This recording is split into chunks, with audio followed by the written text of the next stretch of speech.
Welcome to Northville Pro. My name is Jensen and this is our third episode. And for our third episode, we will be featuring this brand new house located at PNB Ville, Baguio City. So let's take a look at the property first. So this is your garage. This has, or you can fit two cars here. So there's a two carport and you have a wide door here, but this is not the main entrance, and you also have a door there at the back. And after that, you have outlets here, so whenever you want to do outdoor activities with your friends or your family, you can do it here. And we also have here, this is something new, and I'll show you later where or what this is for. So let's take a look at the property itself or the house itself.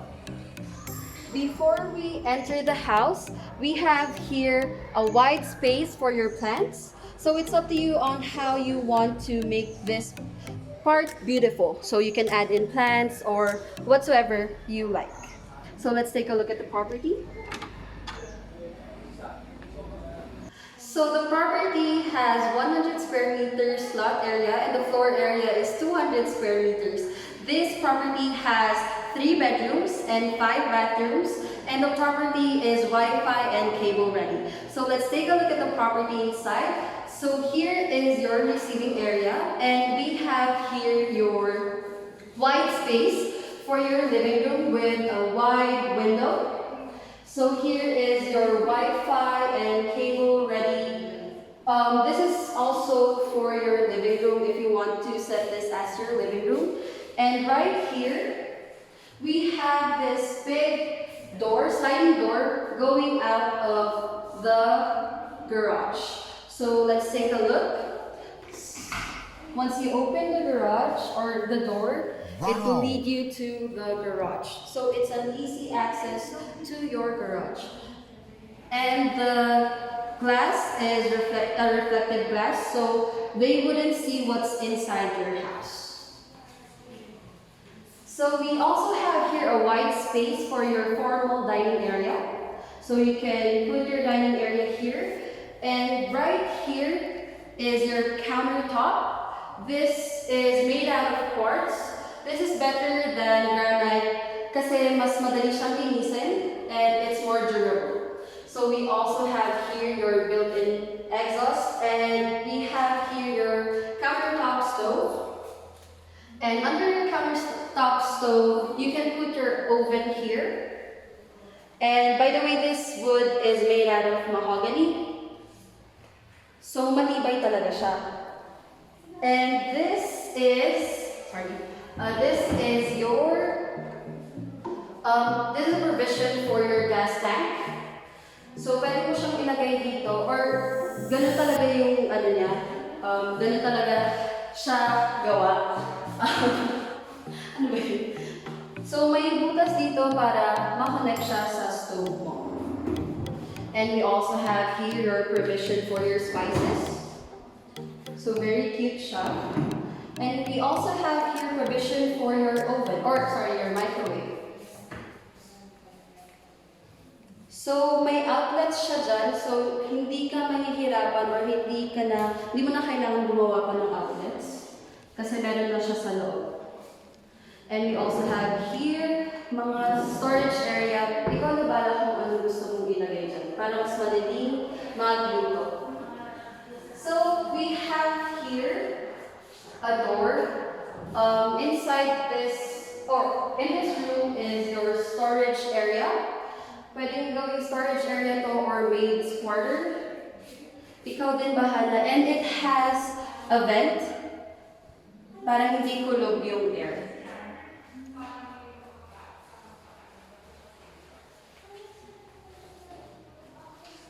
And right outside that room is your provision area for your refrigerator. So may outlet na rin siya doon. This is also made out of mahogany wood. And we have our cupboards here. So as you can see sa loob, hindi siya wood na siya para hindi mag-molds yung mga nakalagay sa loob. So we have your sink here. This is a matte black sink. Very modern siya.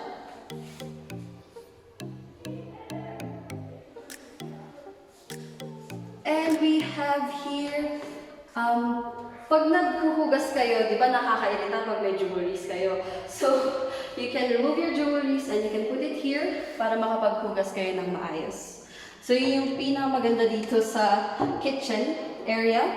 And we also have here your storage area, pang kaldero or mga pang utensils mo when you're cooking or mag-prepare ng food. Tapos, we also have here a provisionary for your trash bin.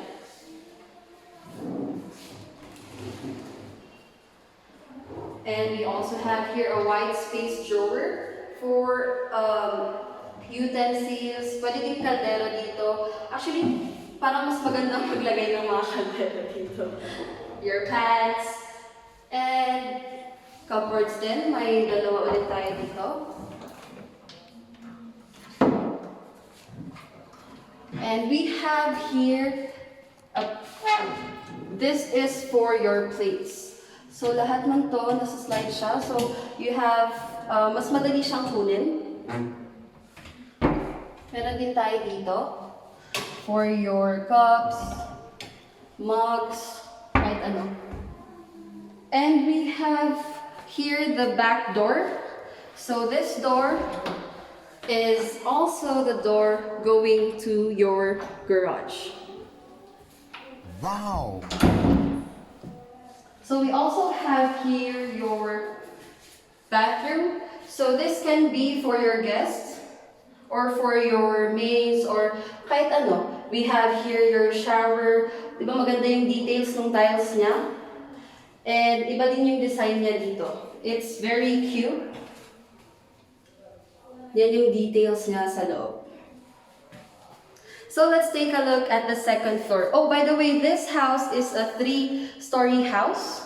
So, madami siyang pwedeng, or madami siyang rooms or storage areas na pwede natin lagyan. So before we go upstairs, I would like to show you this switch. So this is a two-way switch. Pwede nyo siyang i-off dito sa baba and pwede nyo din siya i-off sa taas. So let's take a look at the bedrooms upstairs. Oh, by the way, before we go upstairs, I would like to show you this cute design of the window. So you can open this para malinisan nyo siya sa loob. Para hindi siya madumi.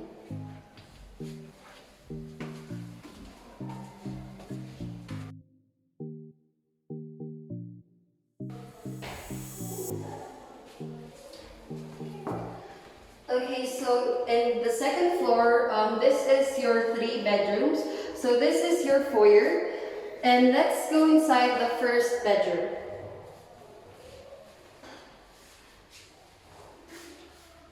So this is your first bedroom. All of the bedrooms are ensuite toilet and bath. So sliding door yung door ng bathrooms natin.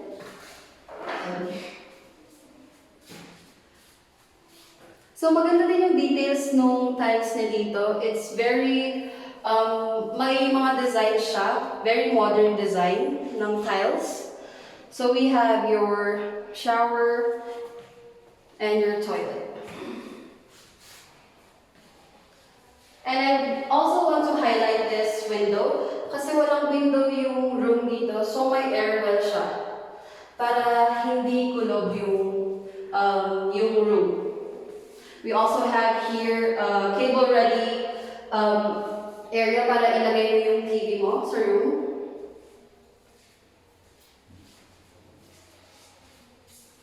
And on the second room, so of course, ensuite toilet and bath. And inside, this is your built-in cabinet. So dalawa yung pang-hanger or pang-hang. And we have your drawers here. We have 3.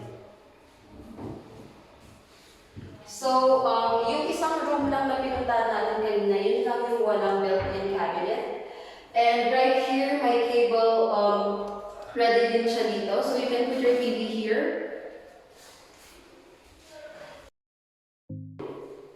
So for this second room, this is the design of the second bathroom or ensuite toilet bath.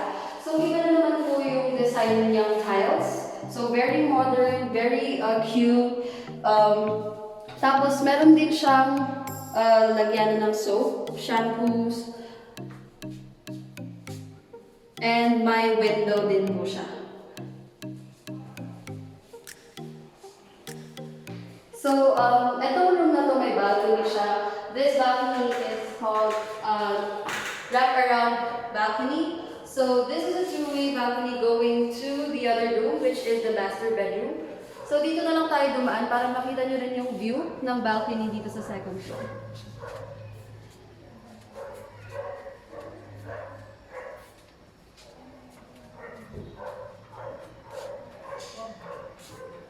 Okay, so yung walls dito sa balcony, ang cute siya, very modern.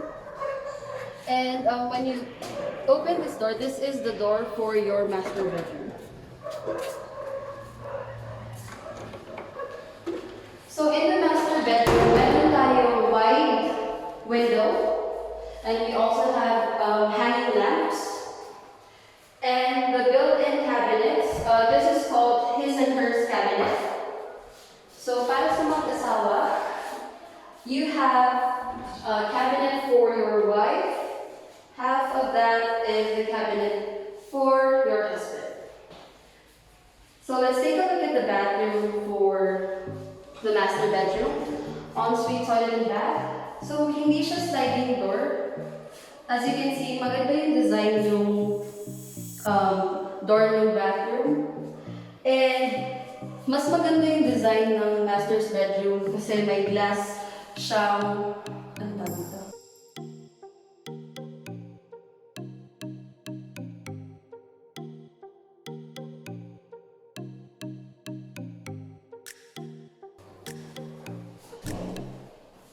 And by the way, meron din siyang urinal for men.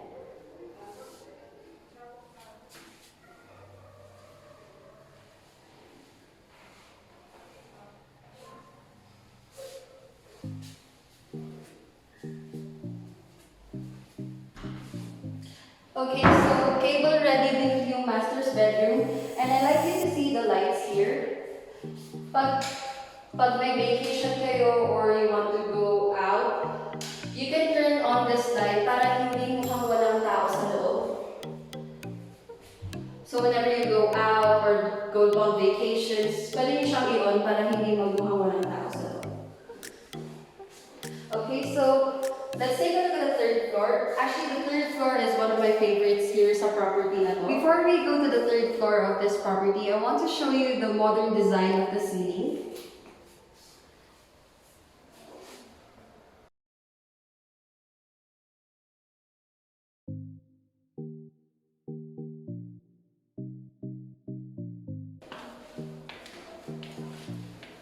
And here we also have your window. So pwede nyo siyang buksan para malinisan siya. May design din siya para maganda siya tingnan.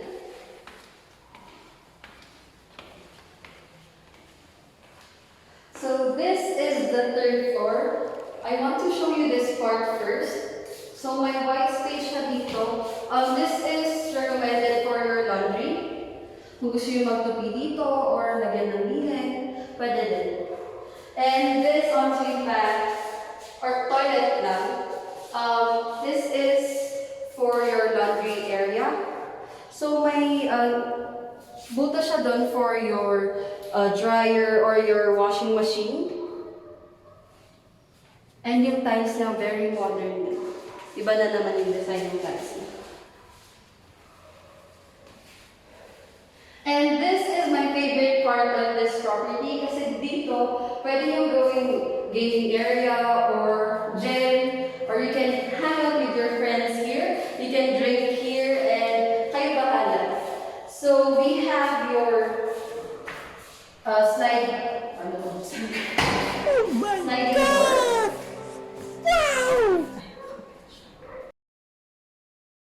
So pag may bisita kayo, family gatherings, your friends, you can go out here to have a barbecue party, drink with your friends, hang out. It's very spacious, so you can do activities here. And the windows, or sorry, the door has a glass, a reflective glass. So hindi rin makikita yung ginagawa niyo inside when you're maybe nag-exercise kayo or what. And it has a nice view.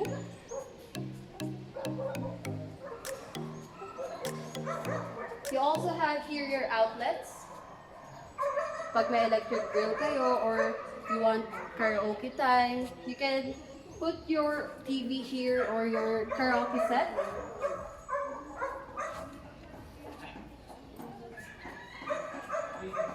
So this is another door to the inside of the third floor.